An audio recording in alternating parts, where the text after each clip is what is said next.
It seems like Jill can't turn on their mic. So, cool. Wait 1 second. Oh, can you?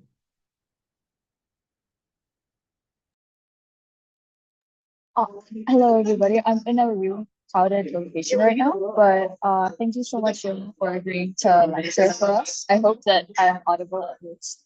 Without further ado, this lecture will be recorded and posted on YouTube.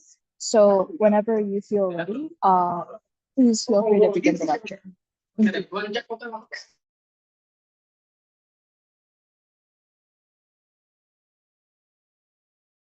Okay. Wait, Sunghyun, are you there? Yeah. Okay, cool. Amazing. Yeah, 1 second. I will share my screen. And before we actually start today's session, I guess for people who may not know us, we have been debating for a while.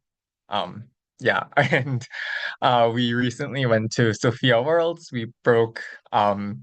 Yeah, we went to two worlds together so far. Songin has CA'd many comps. I also escort many comps. Yeah. Anyways, let me share my screen.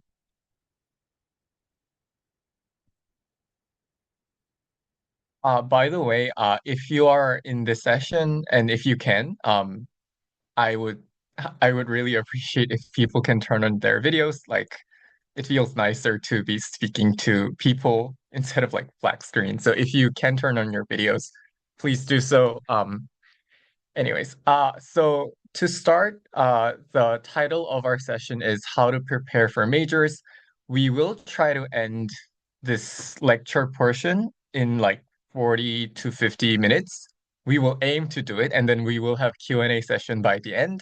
But Sungin and I like talking too much, so we might go over time, but we will try to still have Q&A nonetheless. So before we start, I will start with some caveats. The first one is the tournament that me and Sungin went to are two WDCs, meaning that and Worlds is the largest and most competitive tournament. And what that means is that the things that we did in preparation for Worlds is inevitably going to appear intense. So feel free to adjust according to the competitiveness of the tournament you're attending. So if you're going to KNC, maybe like you might like it might be fine for you to be less intense. Um, the second thing is different speakers have and teams have different prep strategies that work for them. So things that worked for us might not work for you. So do not feel like you're obligated to follow what we say to do well. All the things that we will be discussing are more of an advice coming from me and Songhyun. And of course, if there are strategies that we didn't address in today's session that work for you and you know, or there's another strategy that you also like doing, that's totally fine. The final thing I want to say is, although we titled this session as Prepping for Majors, the strategies that we will be discussing aren't only applicable to Worlds or ABP, but this can refer to any tournament that you personally want to do well at. So if you want to do well at KIDA Open, even if it's not institutional major, um, the things that we will be discussing can be cross-applied. So don't feel like all the things that we will be discussing are confined to institutional majors. Okay. So there are broadly five contents that we will be covering. The first one is setting goals, secondly, sparring, third, matter filing and case prepping, fourthly, watching debate videos, and finally, some discussion on mental management. I think the first session, is going to be covered by Sungin. So yeah. Yeah, thank you. My name is Sunghyun. To see you all. Firstly, about setting goals. So I think there are many forms of setting goals, and there are many ways in which you can set your goals. For example, you want to break, or even when you are breaking, you want to reach like a certain level of up rounds. For example, semis, or I want to win a speaker award, or it doesn't have to be like an objective form of goal, or you just want to be better, you want to do good enough speech at the tournament, whatever. So I think there are just many different types of goals depending on how you feel. Yeah. So the purpose of setting goals is to firstly compare my current state to the desired state. For example, I want to be like KNC semi-level debater. And then you are, for example, objectively looking at yourself, kind of like trying to think of like how much of a possibility I can reach that goal. And then if you think you're not enough, then probably you need to navigate how to reach the desired state. For example, you are not good enough in certain areas, like for example, rebutting or your consistency or certain things like organizations and stuff like that. So probably you would want to specifically work on those type of areas that you want to be better at. Um, there are two caveats or two comments that I want to leave in terms of setting goals. The first of which is that you don't always have to set a competitive goal, especially when you are less experienced or you don't have much time to invest in debating, etc. So like I honestly believe like debate is just like one of many things that you can do in your life. So and even if you are less experienced, I think it is perfectly legitimate for you to participate in more competitive tournaments. And it might be the case that you end up not breaking in those competitive tournaments because you are less experienced and stuff like that. But just because you didn't break doesn't mean that you didn't earn anything. So I think there are many different ways in which you can earn things from a tournament outside of those objective and competitive goals. So feel free to actually make it a shot and stuff like that. And also, if you just have many other things in your life and debating is just one of those things, and if you do not have that much of capacity to invest that much time and energy in debating, I think that is also perfectly fine. But the issue is, as much as you don't have that much time and energy to invest in debating, maybe the expectation that you are looking forward to also needs to be adjusted by that as well. So bottom line is setting a realistic goal is completely understandable and also at times recommended. The second thing is don't be overly obsessed with objective goals and rather focus more on the actual process of improving yourself. Because whenever you are doing sparring and you didn't do well, or whenever you go to like a prep competition and you kind of like flop and you kind of like feel like, oh my God, like with this level of like ability or with this level of achievement, I would not be able to make semis and KNC and stuff like that. And you kind of like break apart and everything. So I think those type of things kind of happen. And I think the reason why this happens is because you set your objective goal and then you are always thinking of whether I can reach that goal instead of actually looking at whether you are getting better and whether you are making certain progress that will increase the probability of you actually realizing that goal. So I feel like the reason why you are setting these objective goals is to kind of like enable you to navigate and see kind of like the roadmap for you to reach that goal and actually be better so that you will be able to reach that goal, not just about that goal itself, if that makes sense. Yeah. The next slide, please. I guess the second one is also mine. Yeah. So yeah, the second thing is about sparring. Sparring is basically like, it's not a tournament. It's just like a spar, like you debate with other people, you kind of like organize the spar, you kind of like invite the debaters and judges and you kind of like do a debate and you get OA feedback and stuff like that. Sorry. So this allows you to practice debating in actual debate settings, and you can also be mentally be equipped for the tournaments to kind of like get more used to this kind of like competitive and intense type of like debate kind of environment. And obviously this can apply to prep competition. It doesn't always have to be about sparring because obviously prep comp is also a competition and therefore it helps you to be more equipped and be ready for you ready for actual competition settings. For me personally, I like sparring, especially before the tournaments, because I just want to be at the mental state of like kind of like being locked into those competitive, like kind of like, dopamine driven kind of like settings and stuff. But for other people, it might not be the most strategic thing to do. So to specify, the first thing is for sparring, you need to note that this is not an actual competition. And honestly, even if you get first, even if you get fourth, it doesn't matter at all. So the thing that you have to more focus on through sparring is to set specific goals especially the ones you cannot try out only by yourselves. So obviously you are going to do many individual trainings as well, things like matter filing, doing, I don't know, like individual speeches and stuff like that, and all the case prep that Youngwoo will also cover. But there are many things that are kind of difficult to do, especially I think in BP settings. For example, you want to practice vertical or horizontal extension, or you feel like you are good at vertical extension, but you are really horrible at horizontal extension. So you want to force yourself to use horizontal extension when you're doing closing. These things are very hard to do when you are only practicing by yourself. And therefore, you need some opponents or judges to evaluate those things and to be kind of like force yourself into be in that environment. And for example, you want to use enough time for weighing against your opening. This also can only work when there is your opening. And you want to, for example, work on your structure and signposting, or you want to take loose notes. And you want to kind of like ensure that you can also kind of like improvise to a certain extent. So all those things are one of the type of goals that you can set for sparring. The more important part is that you need something that you want to work on through sparring, and you want to kind of like test it and kind of also figure out like how you can also be better, what worked and what didn't, and then you can also find out the way to how you can train yourself. The second thing is obviously, as I have already explained, don't care too much about the sparring results. Because it is sparring. Just because you won all the sparring doesn't mean that you will actually do good in actual tournaments. And also I think there is a tendency from people that they kind of like usually underperform at spars because it's kind of like it's just a spar, so it's much less intense, although you try to make it intense. So in many cases, you kind of like are your brain is less activated and your thought process is not as sharp as when you are actually doing the competition.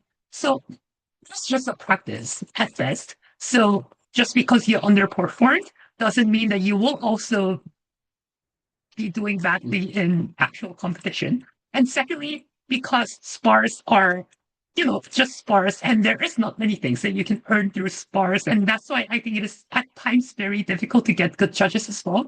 So, not to blame many people who judge me during sparring, but like sometimes the results of sparring is oftentimes arbitrary. So it might piss you off and you feel like it is unfair. Maybe it actually is unfair, maybe it is not. But the issue here is it doesn't matter.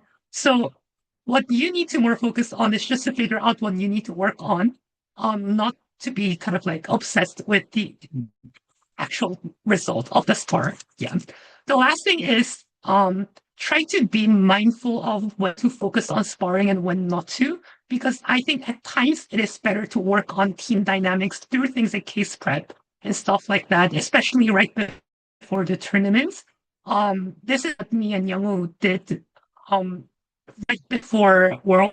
We decided not to do any sparring, but we only decided to do our own individual case prep, or even if we want to do like practice closing, we kind of like try to, watch a recorded debate video, watch the opening, and then we just do our closing speeches. So these are the things that you can still do without doing actual spars. The reason why we chose this is because this is more time efficient, because obviously for you to be able to do sparring, you need to, for example, get enough debaters, and then you need a judge, and then you need to also use, like, for example, 2 hours or even more than that to do a one full debate and OA and stuff. So it actually takes a lot of time compared to if you are just prepping with your teammates. It only needs 15 minutes for you to prep. And even if you want to do your PM speech and do a lot of feedback, it will only take at least like 45 minutes. So it's much more time efficient. And secondly, it is less controllable. And I think this is quite important, especially right before the tournament, which will be very, very competitive.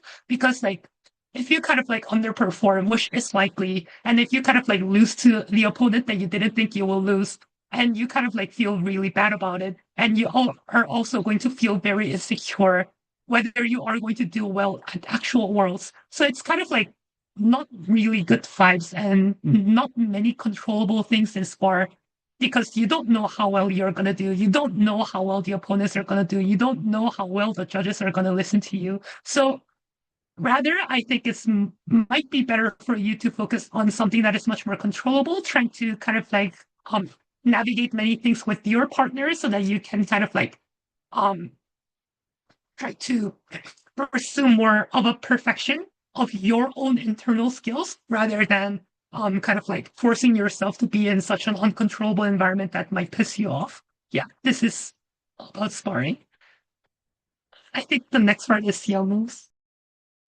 Yeah. Actually, I wanted to also add one thing about sparring, which is that, like, kind of in addition to what Tongyan said about setting specific goals, it's sometimes helpful if you, like, kind of make your own cheat sheets of things that you want to focus on in that sparring. And the reason why having cheat sheet is often helpful is because sometimes, you like before the actual round, you think of all the things that you want to do or focus on in that round. But when the motion is released and the adrenaline is there, you might forget the things that you thought of beforehand. So sometimes, like, it's helpful if you just physically have a note. And obviously those things don't have to be like like those things can be trivial. So for example, when I just started like world's prep for Sophia, I kind of stayed away from debate for a while, and I came back to debate after a couple months. So one of the things that I noticed about myself is that I wasn't really using my prep in the most efficient way. Like I realized that like I was giving bunch of random examples to Sunghyun during prep and not talking about actual mechanism. So one of the things that I wrote down in my like paper note is like don't talk about example. Like it can be anything, but it is helpful that you have those kind of reminders there just to like refer to them during the round when the adrenaline is there and all of that. Okay, so next I want to talk about matter filing and case prepping. The first thing I will do here is just kind of go through what I mean by matter filing and case prepping. So they are different, but to some extent they are related. So matter filing is essentially you're researching or studying real world issues. You're trying to collect real world evidences, and you want to learn these things in order to make sure that you are able to come with arguments, especially in motions that require a lot of specific knowledge or spec knowledge in more debate jargon way. So like economics, international relations, and so on.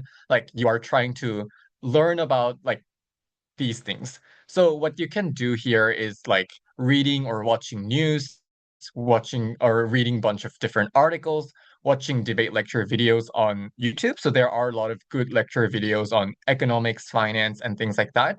And one of the things about matter filing is that like I see some people printing those materials out and bringing them to a tournament is allowed to read them during prep so far, if I'm not mistaken. I've never printed them out, but like, you know, it is a strategy. And there are some people who get really sort of obsessed with making matter files and like, you know, they write like couple hundred page documents and so on. Um, on the other hand, case prepping is you're trying to understand stock arguments, and stock arguments is like common arguments, so to speak, or you're practicing cases for specific motions. And one, I think, tip I can give you with regards to case prepping is you like one of the things that me and Songin did was we referred to the tournaments that the CAP members of the tournament we are going to also CAP'd in the past. And the reason why this is often helpful is because people or Edge Core members make motions based on things that they are aware of or they know of. So that's why, for instance, Songhyun makes a bunch of motions about education. I make a lot of motions about like family policy and so on. So if you go through some of the past tournaments that you know the Edge Core member has Edge Core before, that kind of allows you to see some patterns that you know the kind of motion styles that they really like, for example. Yeah, so that's one kind of way to decide what motion to work on. And this can be done individually in that you might be just alone in your room looking at a motion, trying to think of government and opposition case, or this can be with your teammate. So for example, you're trying to simulate an actual prep time, you're trying to discuss with your teammate, and try to build a case within a limited amount of time. So matter filing and case prepping in some regards may sound similar, but case prep can apply to non-spec topics. So this like you can case prep about like education motion or like narrative motions that generally tend to not require like super specific knowledge. So I've seen, for instance, like in the past when I was going to ABP with Haesung personally thought he wasn't very good at soft motions, so he did like one case prep for narrative debate every day or something like that. So this is also possible. It can also involve actual motions rather than matter file, or like case prep involves actual motions, unlike matter filing where you're just trying to learn general knowledge about the world. And somewhat ironically, I'll start by explaining how you should not approach matter filing. And this is my hot take. I don't think that it's helpful to be overly swept away with matter filing. So as I discussed or mentioned, there are people who make like couple hundred-page documents of matter file. And if that's something that works for you, that's totally fine. And of course, matter filing is important because obviously, if you don't know anything about motion, you can't come up with a decent argument, and chances are you're more likely to lose the debate or more likely to lose the round. The issue with matter filing is it might not be the most efficient prep strategy for the reason that there are just so many things out there in the world, and you might get lost in where to start matter filing, right? Like there are so many countries in the world, so many governments, so many conflicts. So where do you even start from is often the struggle that I have encountered when I was trying to matter file. And the issue is that matter filing can be completely useless if there was no motion related to issues that you have matter filed. So, this was the case for me at Vietnam World. I matter filed a lot. None of the things that I matter filed on became a motion at Vietnam World, and this happens very often. So it's not something that is very, very time efficient, in my opinion. Um, which is why if you are someone who personally dislikes like making 500 document page of matter filing, don't be overwhelmed. It's fine if you don't do that. Like obviously baseline matter filing is necessary, but if you have limited amount of time and so on, sometimes like prioritizing other strategies like case prepping might be helpful. Another way to approach this is like case prepping on spec motions or motions that require specific knowledge can fulfill both purposes. So this was the case for me and Sunghyun because we are not very good with like motions that require like finance motions. We're not very good at econ motions or law motions. So we did case prep on those motions, which kind of fulfills both purpose of preparing or like practicing the argument building while at the same time like acquiring real world knowledge to a certain extent. So that could be one strategy where you combine both matter filing and case prepping. Okay, with all of like that out of the way, there are, I think, broadly five my recommended strategy of matter filing and case prepping.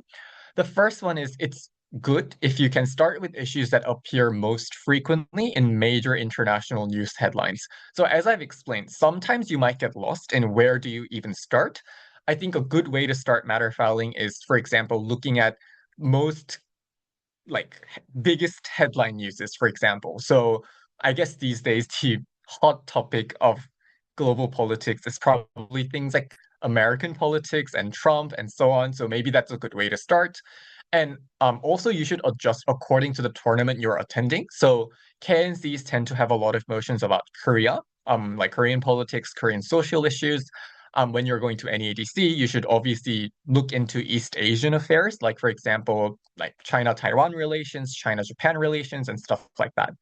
Um, the second thing I would say here is, and this is like I think perhaps most important when it comes to matter filing, try to look at the underlying mechanism rather than focusing on specific facts and figures. So what I mean by this is, say you're matter filing on like Trump's tariff policy, try to look more into how tariff actually works. So what are the boundaries of tariff or tariff imposition? Who pays for the money? Like when tariff imposed, who receives the money?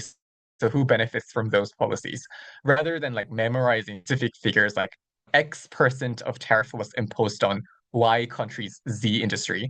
And the reason why I think that the former way to approach is more helpful is because in my opinion, memorizing specific facts and figures only is applicable if you get to debate about that specific topic.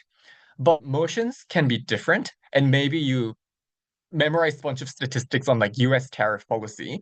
But if the if the motion is like Korean tariff policy, then obviously the things that you memorize don't really become useful. Whereas if you learn or if you familiarize yourself more with the ways which tariff operates, then those materials become cross-applicable. You can apply them into other countries' tariff strategy or trade protectionism in general. So that's, I think, a better way to go about matter filing, in my opinion. The third thing is, and this perhaps is like uh kind of contrast to what I said earlier, or this might sound contradictory, but I think that updating current affairs more regularly helps. So what I mean by this is um like subscribing to like daily briefings or like newsletters and podcasts help. Like spending, I guess, like 30 minutes every day kind of trying to update yourself on the most important issues help. Uh, I guess the reason why this is particularly helpful is because one, you are able to track how certain issues unfold in the medium to long term. So I do think that like knowledge is very cumulative. Like cramming in Matterfall like a week before a tournament generally is not that helpful because you don't know um what happened in the lead up to that event, right? So I think that it is probably beneficial if you do this more regularly. This doesn't mean that you should like be Matterfalling 24/7 the entire year. But I think having like for example, listening to podcasts like 30 minutes 20 to 30 minutes every day, for example, when you're going to school, for instance, like I think those are the strategies that generally tend to help. The second thing is in this way, you can reduce the burden of matter filing when the tournament is near, so you can focus more on sparring, you can focus more on other things. And also, finally, this is the way to filter most important issues. So, as I've explained, there are so many things, and you might get lost where to start. Oftentimes, these daily briefings or newsletters um, pick issues that are most important so for you so you don't have to go through a bunch of different articles to realize what's the most important. Oftentimes these are kind of summary that you receive from media companies. So like if I'm not mistaken, some schools actually give their students access to these things. So you can subscribe for like Financial Times daily briefing on like European affairs or something like that. Or some like news articles are like you need to pay money in order to read it, like New York Times, but some kind of school emails just allow you to access their articles because there's the school has paid for the subscription fee or something like this.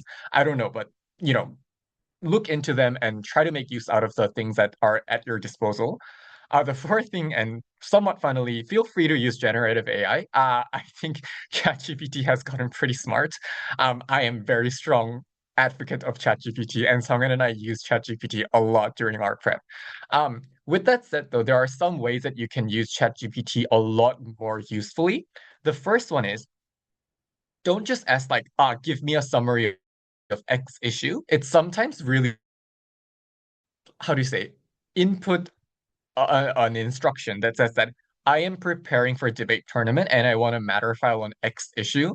Give me a summary of that issue and then kind of predict some debatable motions that might come up in the tournament.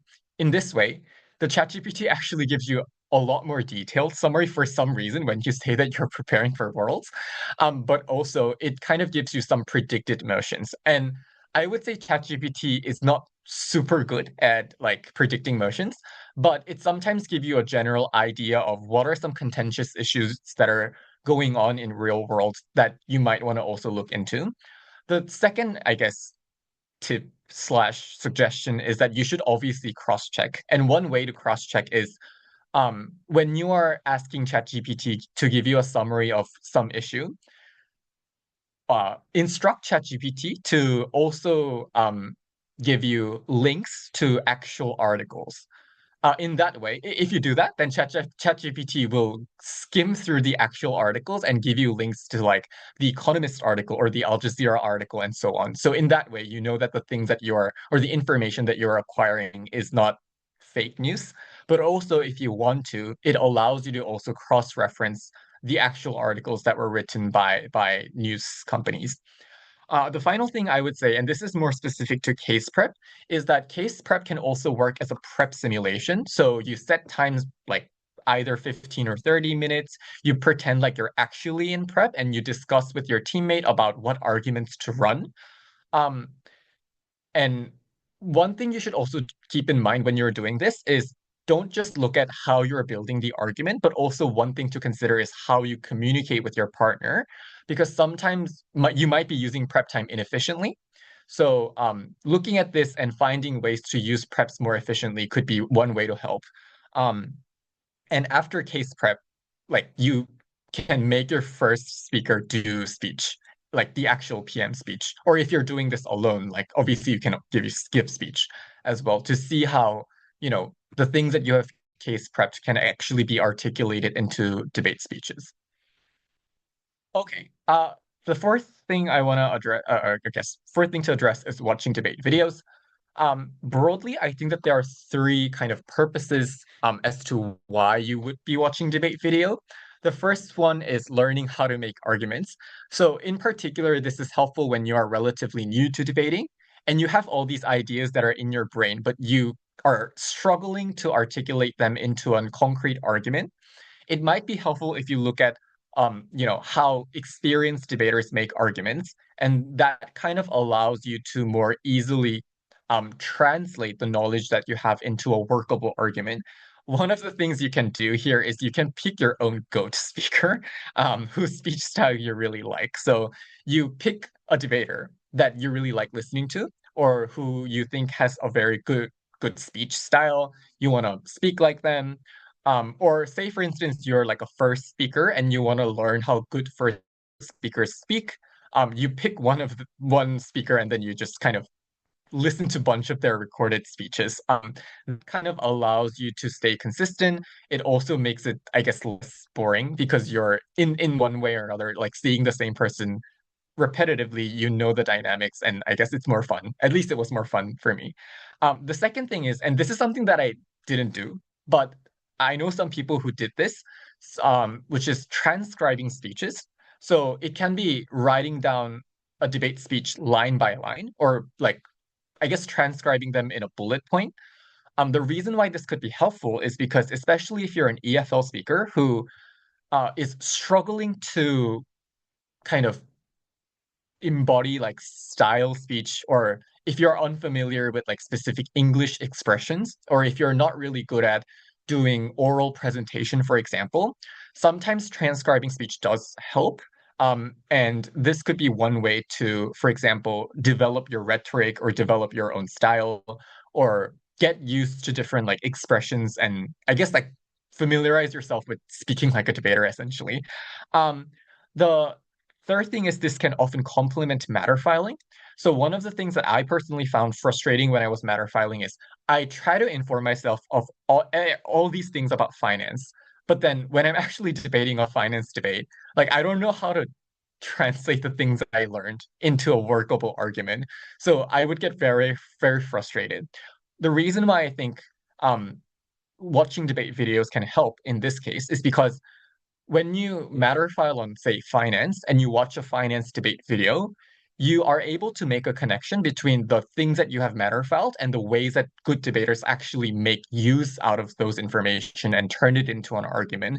So that could be like, I think watching debate videos and matter filing together, especially if you're not really good at those kind of like hard motions, could be one way to develop your skill. The second way, or second probably reason why you would be watching watching debate video, sorry, is you're being a lot more analytical and critical.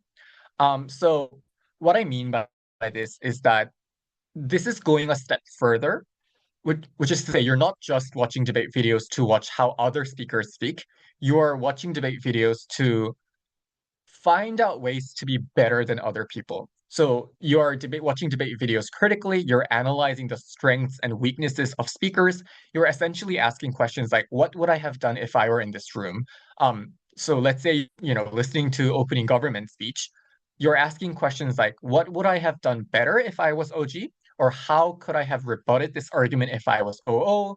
Or how could I have extended on OG if I were like closing government in this debate? So this is the kind of things that you're doing. You're trying to not only learn, but also particularly listen their speech so that it helps your own development.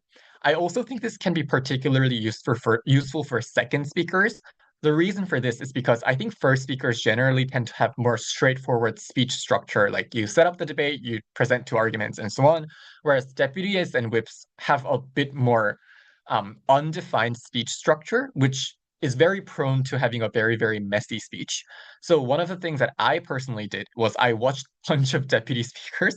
I try to analyze how good deputies kind of balance between argumentation and rebuttal, balance between like highlighting what their first speaker said and adding new substantive materials. How do second speakers do weighing and so on? So in this regard, this is different from the first, like just learning how to make argument in that you're also focusing on technical kind of aspect of the speech more than just like the content of the argument.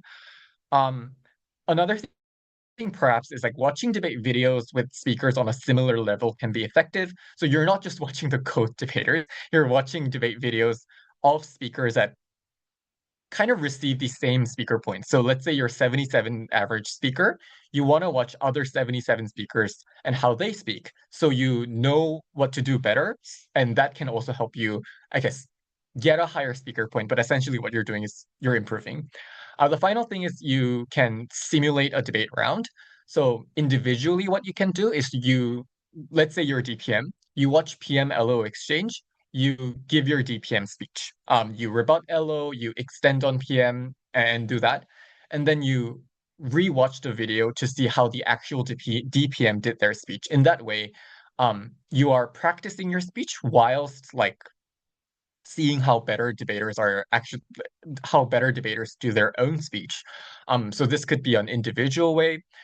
Team-wise, you can also do this. So you, as Sunghyun mentioned, you watch a debate video together, you pretend like you're in an actual round and do a speech. You can comment on each other's speech and so on.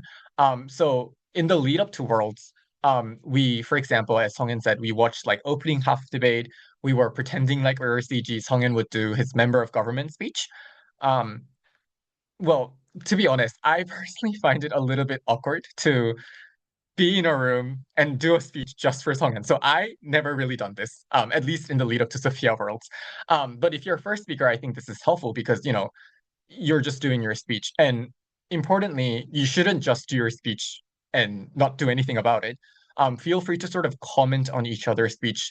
Kind of try to discuss what you can do better because ultimately the reason why you're like delivering a speech in front of your partner, even if it's somewhat embarrassing, is because you want to improve. So the way that I did this is maybe it's because also Songhyun and I judge a lot. I try to listen to Songhyun's speech from a judge's perspective, try to find ways that, the speech could be more strategic and then give some thoughts on Songhyun. Maybe Songhyun can redo his speech sometimes. So that's kind of one way to do debate simulation, kind of in combination with, like, I guess, mock speech. Um, Okay, the final section is mental management, so I'll give it back to Sungin. Yeah, I think the last section, this is the last section, which is about mental management. I personally think preparation for majors has a lot to do with mental management because I'm a very mentally vulnerable person. And I had a lot of mental issues going on, when I was prepping for many majors. So I hope this will help. The first part of mental management is about during the prep season. Um, I have prepped many majors, and the degree to which I prepped for different competitions was different.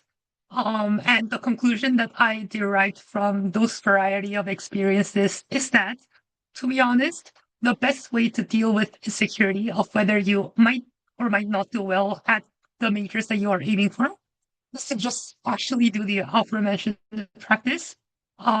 Because I think especially in a high pressure environment like majors, KNC and stuff like that, probably the accumulated time and effort actually leads to a confidence that you can actually do well at these tournaments, or at least you have less regret. So at least you have the sense that I have pretty much done everything that I can do lead up to this tournament. So even if I don't do well, maybe that's out of my control. If I do well, probably that is because I have done a lot. Um, Personally, this kind of mindset helped me a lot. For example, when I encountered the motion or type of the theme that I was not specifically really confident about, um, although I'm not a finance person, because I prepped and practiced a lot of finance and business debates, I think I have an argument. I think I can do it. So I think those kind of like mindset actually helps. And the only way to reach that mindset is to actually do it. And you feel like you can do it. The second thing is, but I don't know. So this is kind of like the irony or paradox that happens during major prep season, because the more you are doing your prep and the more portion of your life you are investing into this activity, the more you get obsessed and the more insecure you get, because like too much of your life is now being spent on this and you feel like this is a really big part of your life. And I think this is also leading to too much of stress, insecurity, and all those like mental pressures that you don't really like. So what I recommend, and a lot of other debaters also recommend, is try to do something else at times and try to balance out your life. So don't invest 100% of your life only into debating, but try to do something else so that you have also other things in your life that you can also invest in. For example, like it doesn't have to be something academic or productive. You can still hang out with your friends, other hobbies. Um, for me, many of my friends were also debaters, so I kind of like ended up having time with debater friends without doing debater stuff. But that still helped a lot for me. Or um for me, like because I'm a very emotional, introverted, and I'm very like introspective type of person.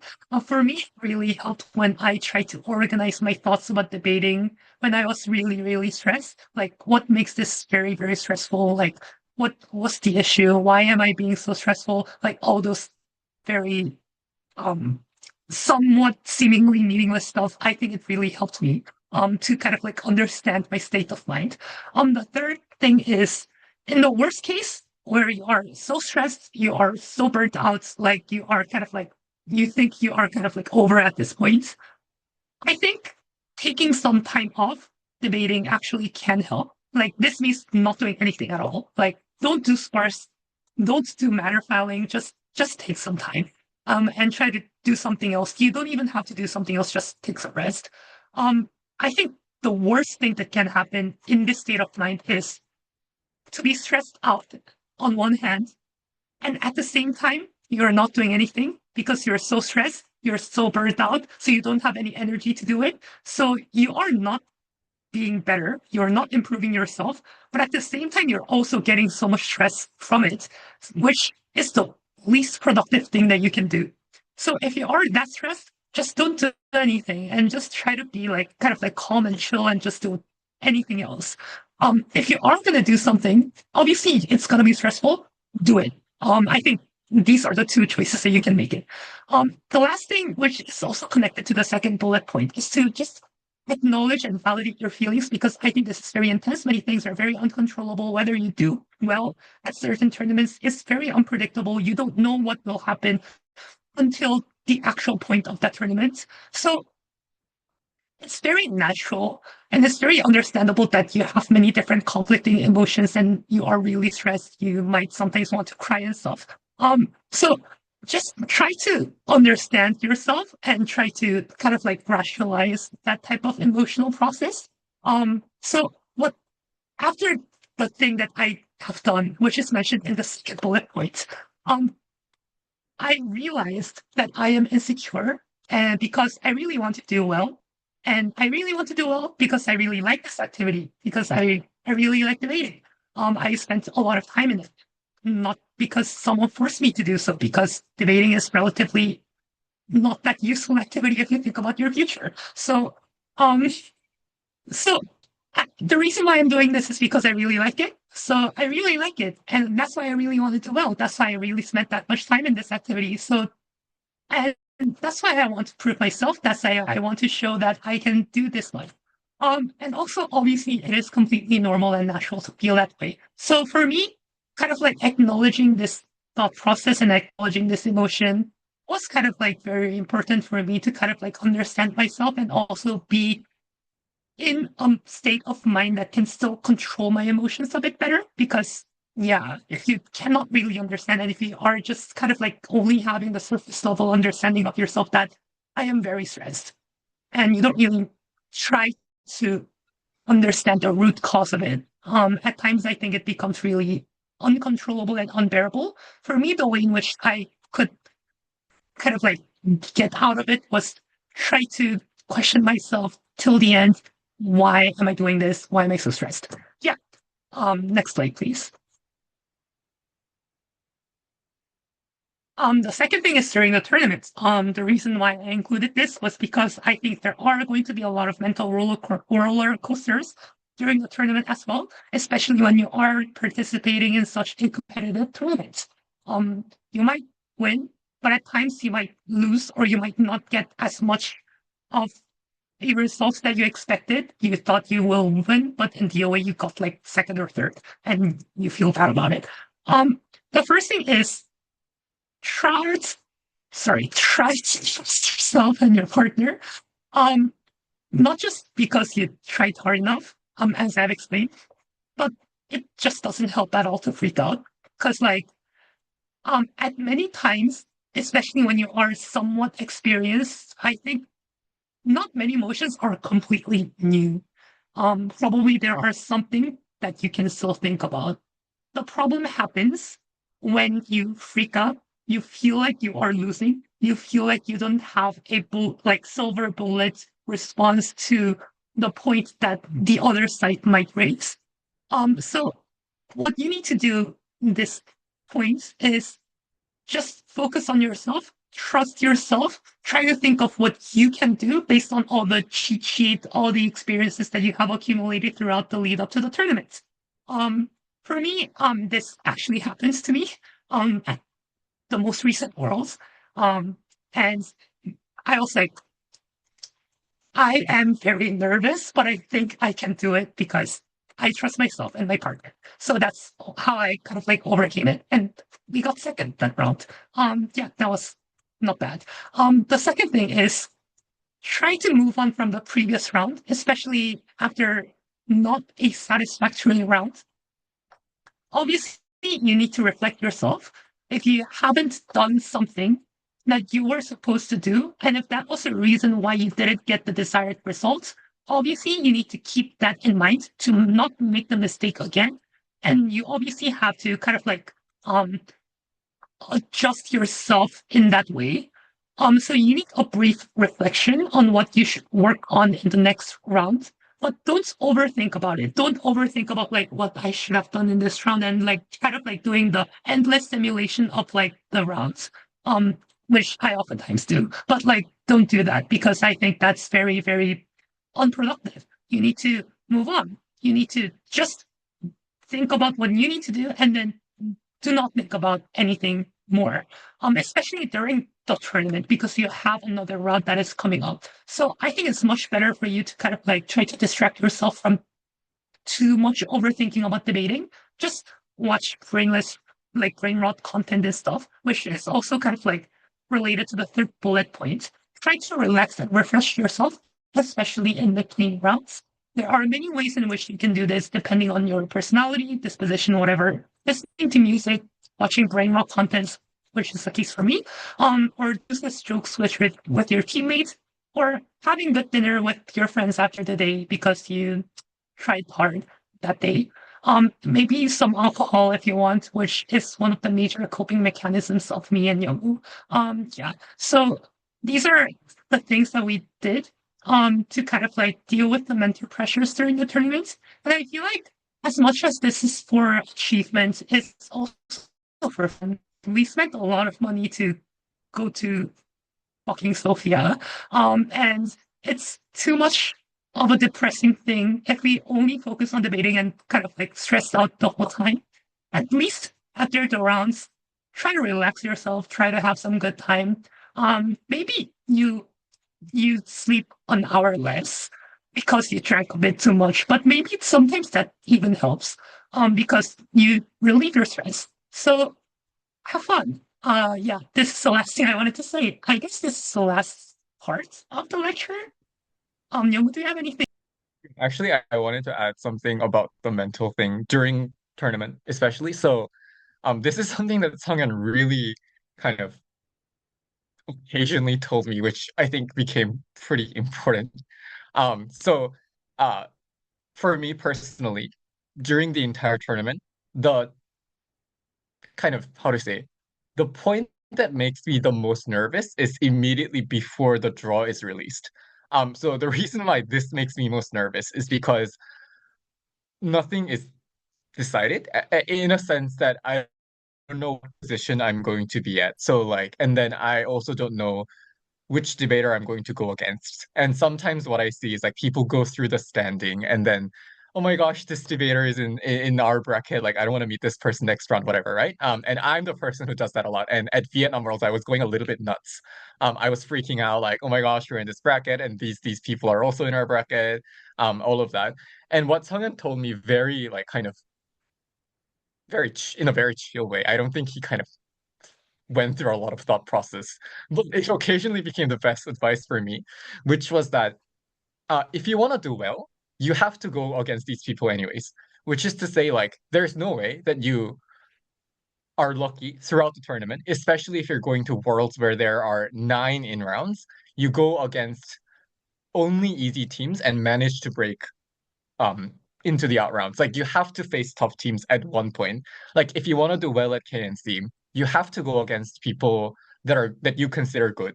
Or people like if you want to win KNC or make it to finals, like you have to like anyways, like this is something that you have to face at one point sooner or later. And that kind of advice made me actually realize that, yeah, actually, that's part of the game. Like, if I want to do well, then this is something that I have to go through anyways. So what is the point about getting overly fussy about it? Like, might as well just like not think too deeply. What's going to happen is going to happen. Like, I cannot manipulate the draws as much as I want to. Um, so like just focus on things that is within my control. In the end, like good debaters are also just there. They're just also doing the game. So I think trying to relax a little bit and trying to focus on things that are actually controllable are probably helpful. Yeah. So though that's what I want to add. Okay. So yeah, I promised 40 to 50 minutes. We've gone over time like I expected. But are there any questions that anyone would like to ask? I'll actually like stop the screen share. Yeah.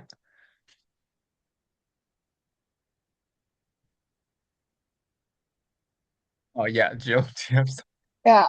Hi. I actually had a question. So, this may have been touched upon previously during the lecture, but in the days leading up to the tournament itself, how do you manage like the nerves impacting your sparring, like when you're practicing itself? Because I find that it gets more tense the closer you spar, closer to the tournament date itself, because the stakes get that much more higher, right? And I feel like it impacts the feedback process you have with your partner. Mhm. The first thing is so especially I guess the word in the worst case scenario where you don't do the sparring very well, like you lose the sparring or you don't break at the prep com like a week before the tournament, it's very natural to feel very, very demotivated and depressed. Um, I think one way that I cope with it with Songhyun is to think of it more as at least this didn't happen at the actual tournament. So what's helpful is because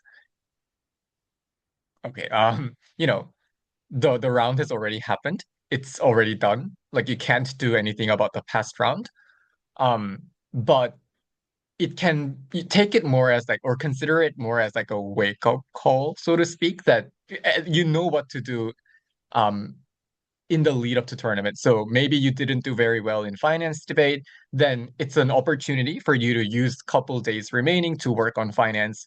So I think that's perhaps one way to go about it. Yeah, Sungin, do you want to add something? Yeah. For me, I just do another spar. Like I don't know. Like for me, I really understand that not doing well at spars is very kind of like emotionally damaging. And I think the most direct way to get out of it is to do something else to compensate for that, which I did in my way. I just tried to organize another spar, or if I didn't have much time to do that, I tried to do something else. For example, individual case prepping with my partner and stuff like that, so that I kind of like. So, for example, if I do bad at finance sparring, I just case prep like five finance debates and kind of like do speech like five times.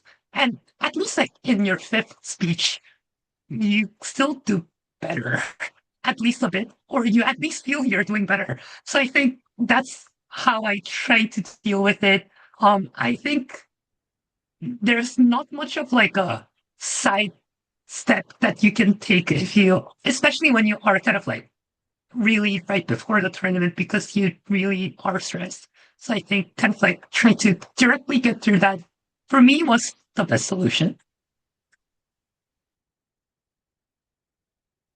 Yeah. Actually adding on to this, maybe like this kind of goes into the thing that Sunghyun mentioned earlier about like not taking sparring too like overly seriously, which is that sometimes, especially when you're sparring in your sessions, uh, it could be the case that like relatively novice judge was judging that round.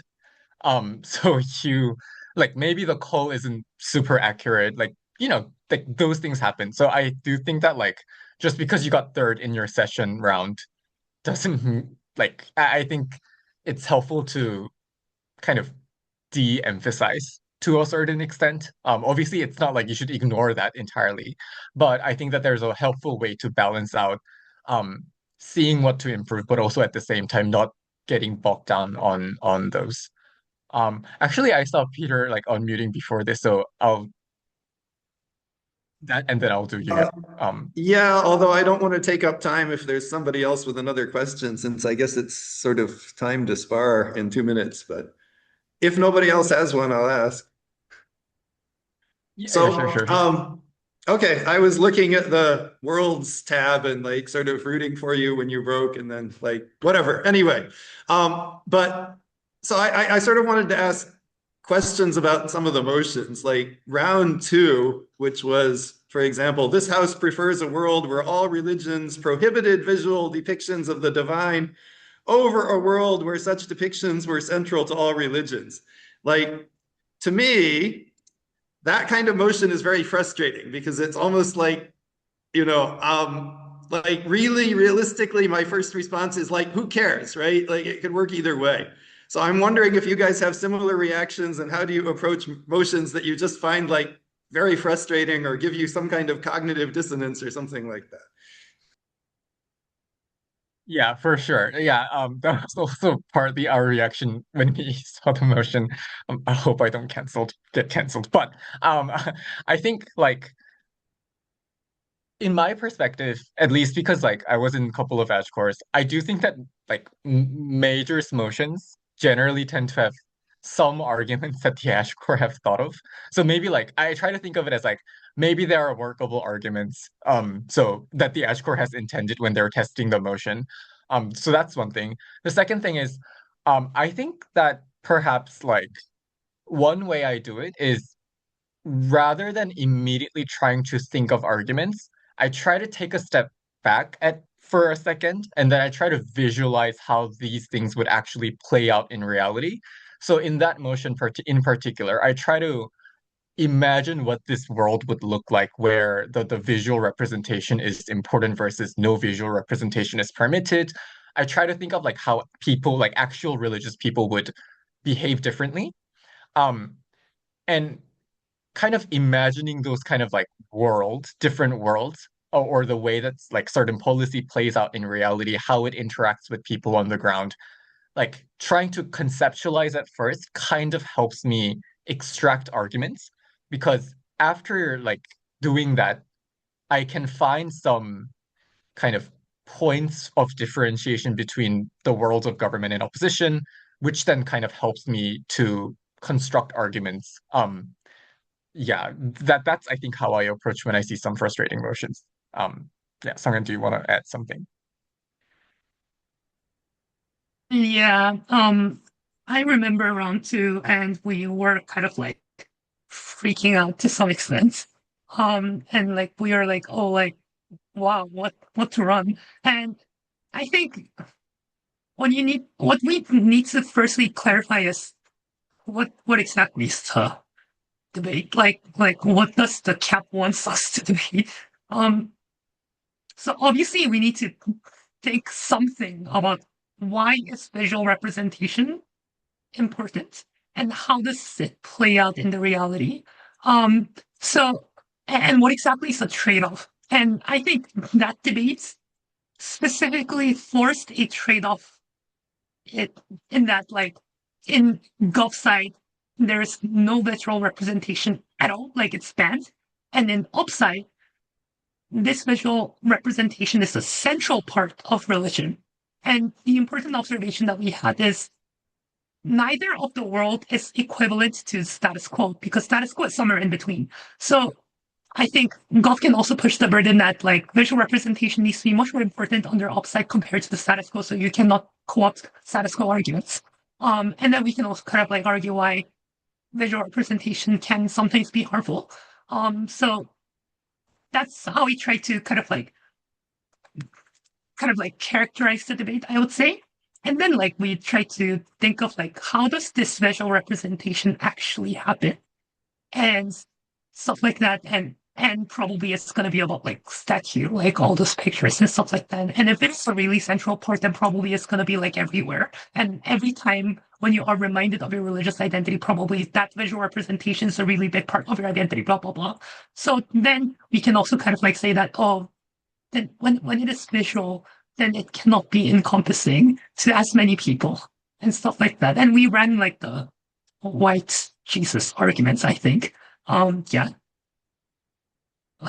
like in short, it was like so it's not as racially encompassing, and when you are because like obviously religion is going to be majoritarian, and the visual representation is also going to be majoritarian, which means that, for example, like the religious figures or the people in that religious like, tellings that are visually depicted on their upside would probably be predominantly like the majority ethnicity or majority race type of thing, which also leads to more exclusion of like visual minorities, whatever. Like that was the type of argument that we ran. Yeah. Okay. I Yeah. thought, sorry, I think I saw Yuhuk's hands up earlier. If we're okay with, or is you still in the Zoom? Oh, yeah. Oh, Are we okay. okay with time? Or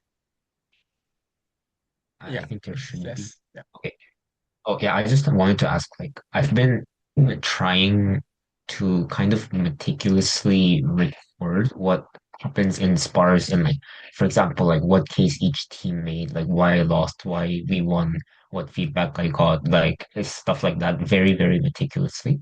Um, Do you think that's so? I was wondering if you've like tried that before, like having like a separate document for every round you've done, like trying to like think about it every round very deeply, or if you've tried it and if it's effective and it's also, or if there are any like repercussions, they like say like mentally being way too like roped up in every single spar. Like, do you think there's like a balance to be found, or is that effective as a as a way? Um. Okay. My answer is gonna be a bit dodgy, so I think it's yes and no, as in like, is it helpful or not? It is helpful in a sense that um, obviously feedbacks are important and reflections are important. Um, and especially at tournaments where you're being judged by like pretty good judges as chairs. I think like I don't think that there's a immediate harm from asking feedbacks. Um, however, though, I think it can be overwhelming, and in that like if you start compiling all of those feedbacks, maybe it is fair to be overloaded. And obviously like the weakness of you differs from every round. So maybe in one round you didn't have mechanism, the other round you had mechanisms, but you didn't have good impacting or whatever it is.